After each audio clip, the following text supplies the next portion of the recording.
இப்படி வீட்டை கட்டி வெள்ளை அடிச்சு கொடுத்துருவோம். இதே வீட்டுல உள்ள வந்து உட்காரலாமான்னு கேளு.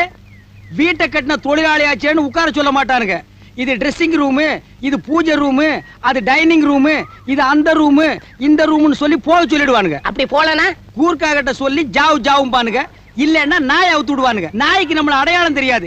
ஏன்னா வீடு கட்டினதுக்கு அப்புறம் குட்டியா வந்து பெருசானது. கட்டின வீட்டுக்குள்ள எப்படி வேணாலும் போலாம். அதுக்கு ஒரு வழி இருக்கு மேஸ்திரி. எப்படிடா? முகமூடி கொள்ளக்காரனா போனா அடிச்ச உயிர் மேல போயிரும், பாடி லிப்ட் இல்லாமலே கீழே போயிரும்.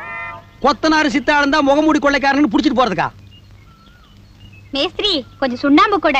என்கிட்ட இருக்கிறதே நிறைய, அதான் வாளி நிறைய இருக்கு, அள்ளிட்டு போ. ஐயே, நான் இந்த சுண்ணாம்பு கேக்கல, வெத்தலைக்கு போடுற சுண்ணாம்பு கேட்டேன். மேஸ்திரி நான் வேணா கூட்டிட்டு போய் வாங்கி கொடுக்கட்டுமா?